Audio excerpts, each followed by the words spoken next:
E uma voz lhe falou: seu idiota, essa noite pedirão a sua alma, e o que você tem, para quem ficará? O dinheiro pode ser trocado por muita coisa, mas não por tudo. Essa frase, para mim, é a chave para entender a hermenêutica dessa parábola em relação ao dinheiro. E para eles, o prazer é comer com você e no mesmo prato.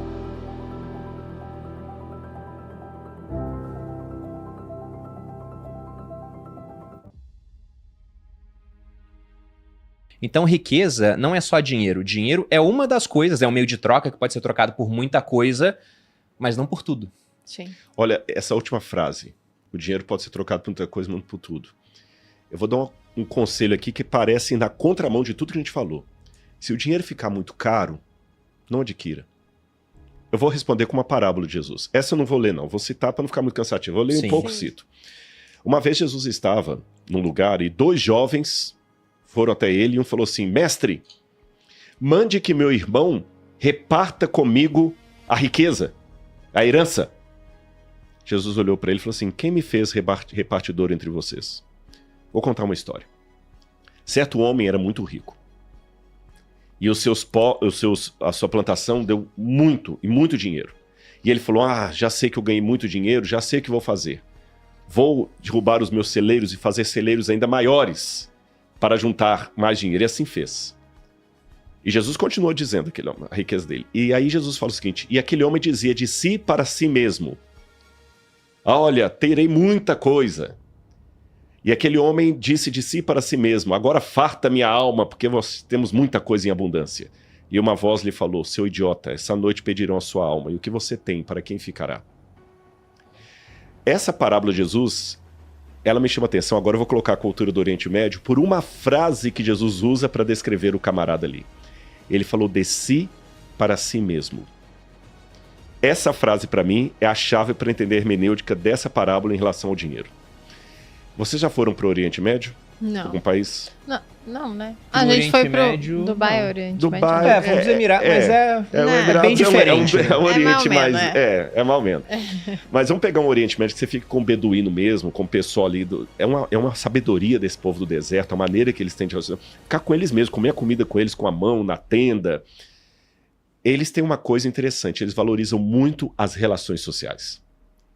A pior desgraça na cultura de um oriental, do Oriente Médio estou falando, não do Japão, estou falando países árabes e judeu, é comer sozinho. A pior desgraça.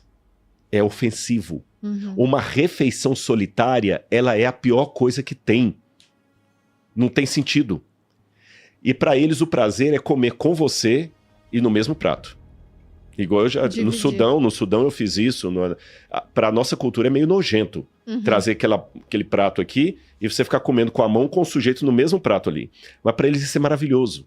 Tanto é que em alguns países como Afeganistão, que a pessoa rouba, eles cortam a mão direita, a esquerda, ou a direita, qualquer uma das duas, não importa. Não, ele corta a direita geralmente. Por quê?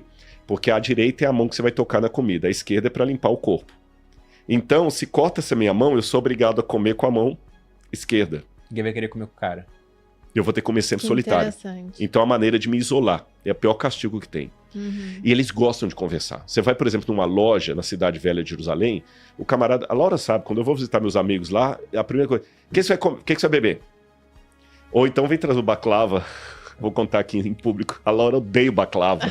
Um doce que não é muito bom, não. É um doce. É um doce muito doce. Eu também não gosto. Mas quando eu não gostava solteiro, eu engolia um. Agora que eu não gosto casado, eu tenho que engolir 2, o meu e da Laura, que ela me dá disfarçada assim. Tá certo. E pro camarada, você não comer a comida dele é ofensivo. Então, quando eu tô demais. olhando... E já teve situação que eu fui com a Laura e falei assim, você vai ter que beber. Que é outra coisa, eles trazem o chá estupidamente quente. E tem que muito beber na quente. hora? Não, esse que é o detalhe. Tem que esperar. Tem que esperar. Porque se tá quente, você não vai poder beber na hora. Fica conversando Para ir esfriando aos poucos. É a melhor maneira que tem. Você tá entendendo? Sim. E se ele enche só um pouquinho a caneca, é que você não é bem-vindo. Se ele enche até o torro, é que você é bem-vindo. Vai ficar mais tempo. E se a esposa não bebe quando o cara vira, aí ela põe pra você. Porque é interessante.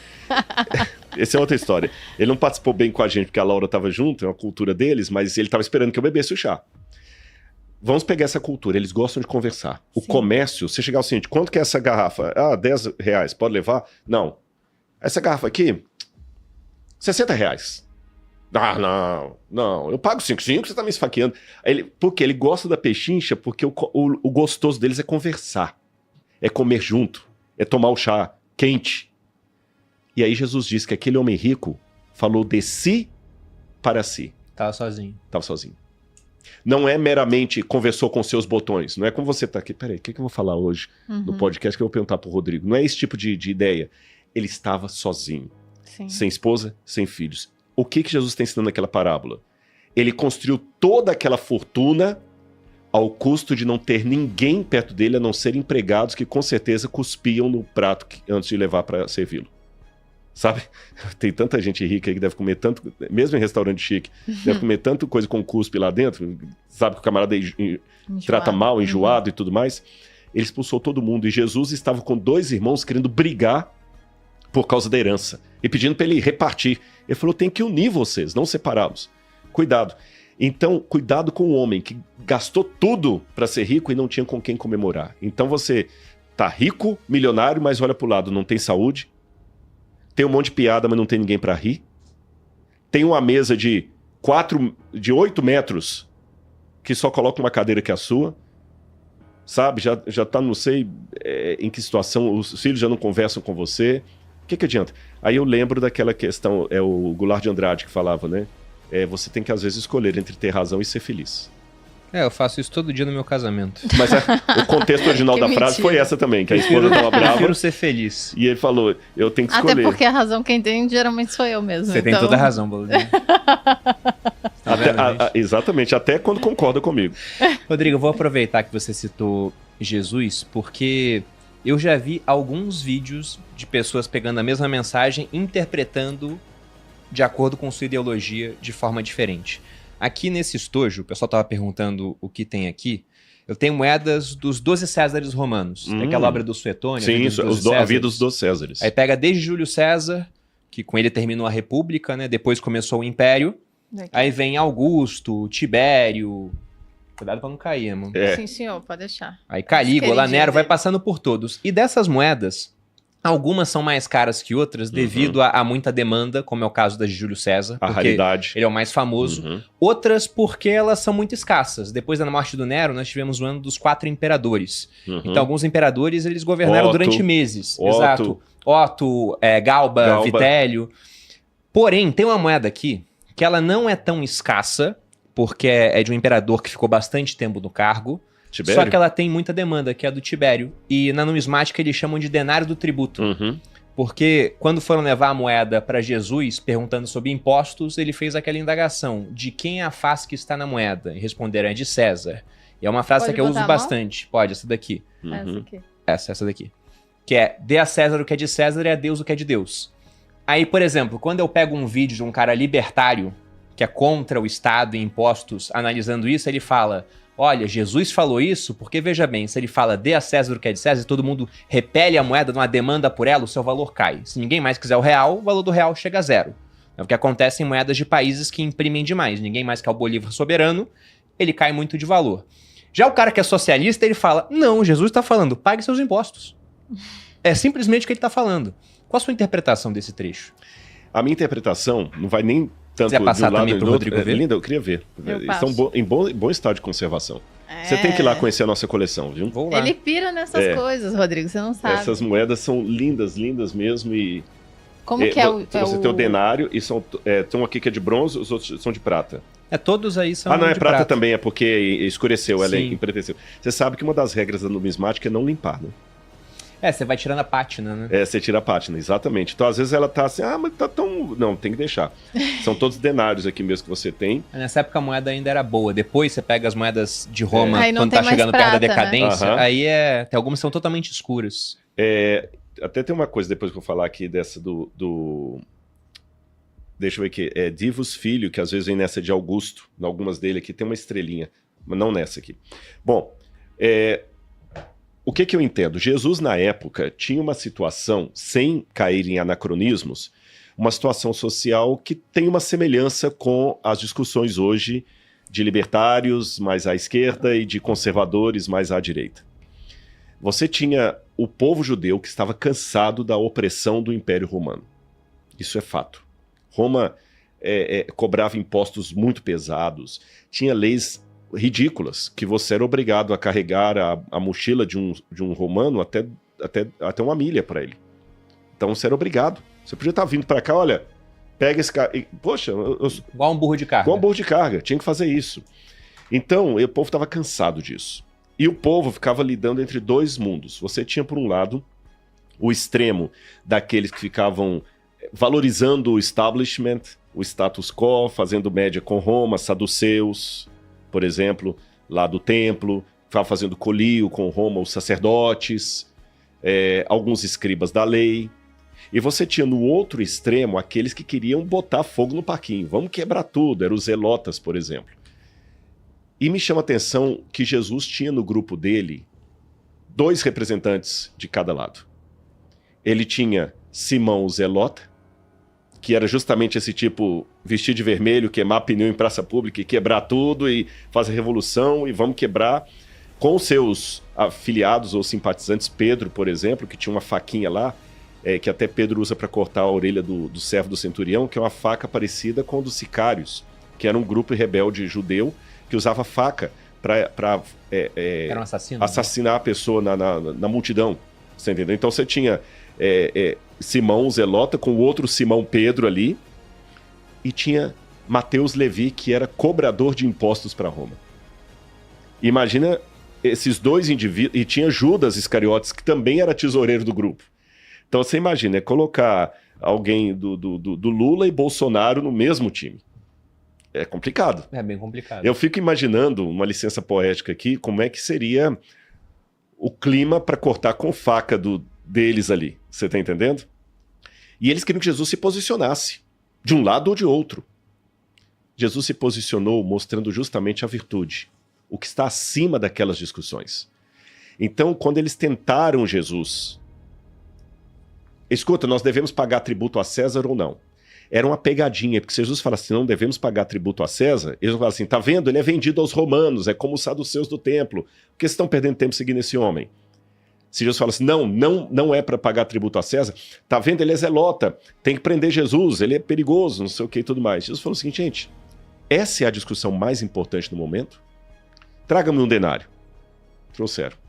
De quem é esse rosto aqui? Que provavelmente é esse denário de Tibério, porque Tibério, ele começa o governo dele no ano 14 de nossa era, e ele vai até o ano 34, então é o Tibério que pega o período de Jesus ali, né? Então, é de César. Então, se é de César, por que vocês estão brigando por causa disso aqui? Dai a César o que é de César e a Deus o que é de Deus. O que Jesus quis ensinar com aquilo? Vamos eleger nossas batalhas. Se você não brigar por nada, você vai ser uma barata tonta, sangue de barata.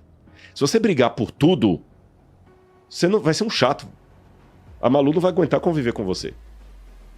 Vocês devem ter bons advogados, e há situações que você vai precisar acionar o seu jurídico, porque a coisa foi séria. Vamos supor que alguém faz uma coisa na internet contra a sua esposa ou contra você, e peraí, foi demais. Vou acionar meu jurídico. Agora, se você ficar acionando advogado por cada vez que um avião atrasa, por cada vez que a sua mala vem sem a rodinha, vai ser terrível a convivência com você. Você vai ser um chato. Então, se você não faz nada, você é um fraco. Se você faz demais, equilíbrio. Vamos eleger nossas batalhas. Nós temos coisas mais importantes para resolver do que ficar brigando por imposto de César. César está roubando?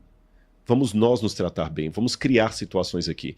Eu acho que uma aplicação muito prática do que Jesus fez ou falou foi dada por Martin Luther King Jr., quando ele estava na luta pelos direitos civis americanos.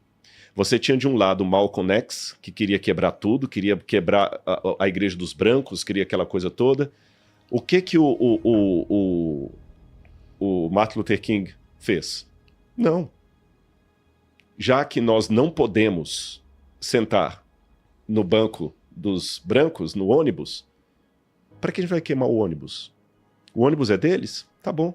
Fica com o ônibus para vocês. Vamos a pé pro trabalho. Vamos a pé. O Malcolm X queria queimar pneu em praça pública, fechar as rodovias e queimar os ônibus. O Martin Luther King falou assim, não. Dê o ônibus para os brancos, já que eles brigam tanto, dai a César o que é de César. Vamos fazer diferente a nossa revolução. Não vamos andar de ônibus. Simples assim. No instantinho, mudaram a lei. Então eu acho que é assim que eu entendo a ideia de Jesus. É ser pacifista, mas não idiota. Entendi. Pegando outro ponto também que eu já vi, da mesma forma, o cara que ele é mais liberal, ele quer menos Estado, menos impostos, interpreta de uma forma. O cara que ele quer mais Estado, mais impostos, chega a ser socialista, ele interpreta de outra. Que é aquela conhecida parábola dos trabalhadores nas vinhas. Uhum. Inclusive, se você puder contar para quem não conhece, eu queria saber a sua interpretação. Porque muita gente fala, olha, isso aí, Jesus está dividindo, falou para dividir igualmente, independente do trabalho. Ou seja, Jesus era o cara socialista. Outro fala, não, na verdade ele está mostrando que se você é o dono do dinheiro, você faz o que quiser com ele, porque o dinheiro é seu. Uhum. Qual que é a interpretação? O trabalho da vinha, também chamada a parábola dos trabalhadores da última hora, é que um senhor contratou um grupo de trabalhadores e perguntou, quanto vocês cobram para trabalhar para mim? Né? Ah, a gente cobra 10 denários por dia. Ah, tá bom. Então podem começar a trabalhar. Eles estavam lá capinando. Quando chegou um pouco antes do final do trabalho, chegaram alguns, meu amigo, a gente tá aqui meio sem trabalho. Não, podem trabalhar com eles aqui. Ah, ótimo, obrigado. Começaram a trabalhar ali. No final ele deu a mesma quantia para todo mundo. Aí o pessoal falou assim, peraí, mas isso aqui tá errado. Isso aqui tá errado, porque a gente tá trabalhando desde aquela hora. Ele chegou depois, peraí, não está errado nada. Eu não negociei com vocês quanto vocês queriam, vocês não me pediram. Então, se vocês pediram 10 e eu dei 10, eu não estou devendo nada a vocês. Agora, se eu quis dar a mesma quantidade para aqueles ali, qual o problema? Essa é a parábola. Agora, com relação à interpretação, eu tenho que tomar atenção, cuidado com 3 coisas. Letra A, o erro de anacronismo. A discussão Estado, sociedade, isso é uma discussão moderna. Uhum. Tá certo? É uma coisa que vem de um tempo para cá. Você não tinha isso antes. Por exemplo, eu já vi gente também pegar, porque a Bíblia fala que os apóstolos guardavam todas as coisas, não sei o que e tudo mais. Então eles eram comunistas, eram socialistas. Não, gente, eles nem sabiam o que era Karl Marx. Mas o capitalista, né? Nem existia essa ideia. É que o socialista ele fala que o Karl Marx é o socialismo científico. Que antes disso você tinha uma espécie de socialismo mais primitivo. Na verdade, o socialismo, a pior coisa que tem é o socialismo que não deu certo em lugar nenhum, né? É a utopia da utopia. É verdade. A gente fala do céu, porque assim, quando você critica a Venezuela, não, mas que ali não é o que Karl Marx falou.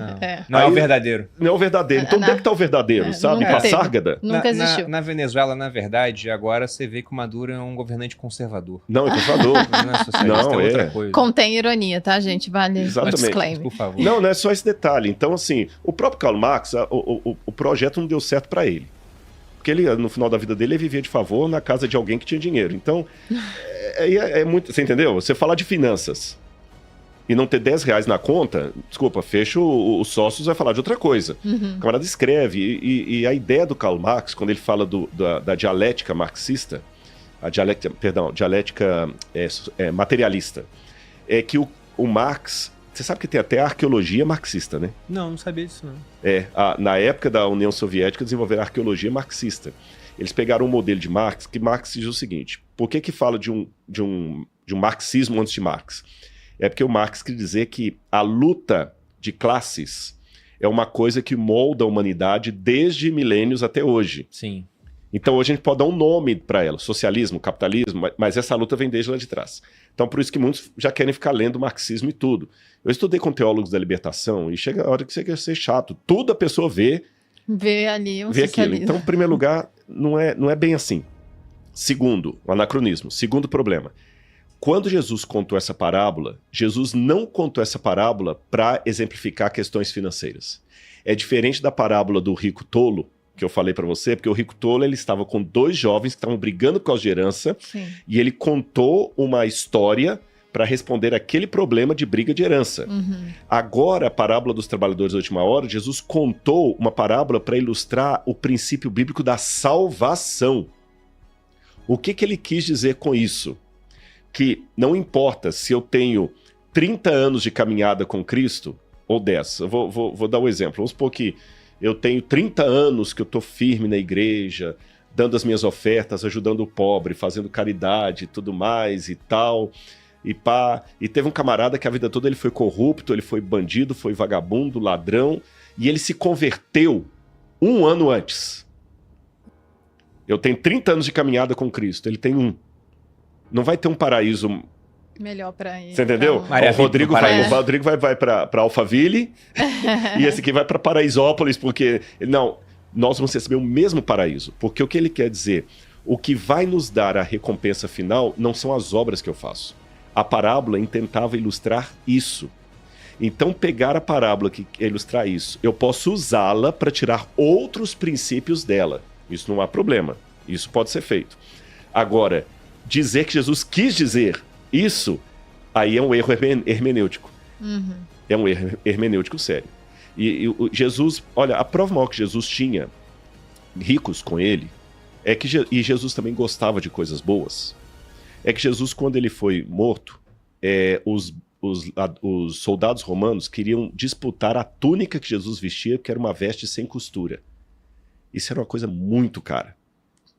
Sabe, é Louis Vuitton pra cima, se quiser fazer um paralelo.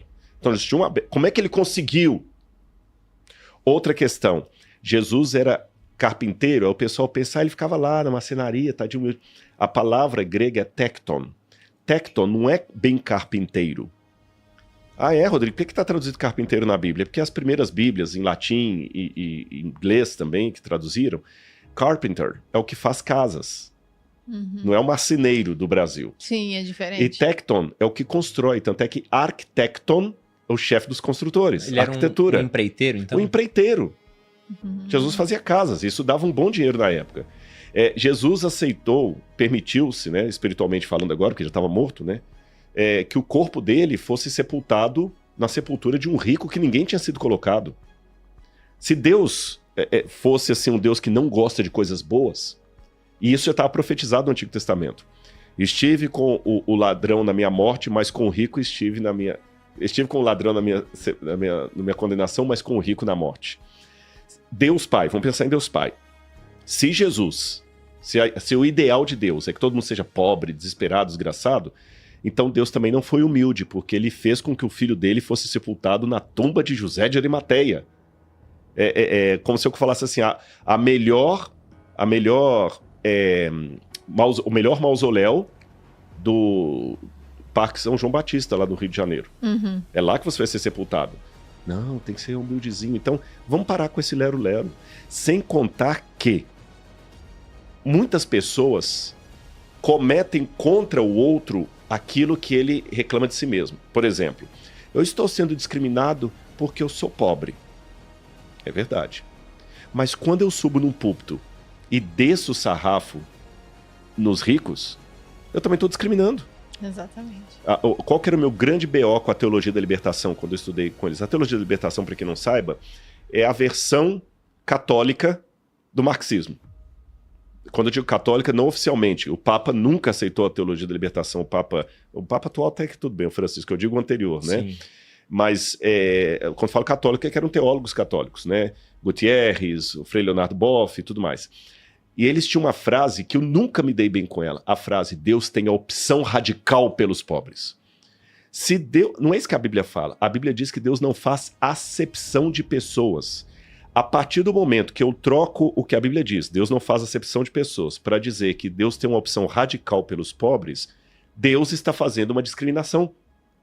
Desculpa, Bruno, vocês não têm vez não porque vocês são ricos. Cala a boca. Vou deixar só o pobre falar. O pobre tem mais acesso comigo. É uma discriminação. Com certeza. Uhum. Você tá entendendo? Então tem que cuidar com isso. Ah, mas Jesus falou, é mais fácil passar um camelo. Eu ia Isso que eu ia perguntar citar agora, porque essa é uma das principais citações que que tem. o pessoal faz dizendo que Deus não gostava dos ricos por conta dessa citação. Que a citação é mais fácil um camelo passar por um buraco de uma agulha Aham. do que um rico entrar no reino de Deus. E vou piorar a coisa.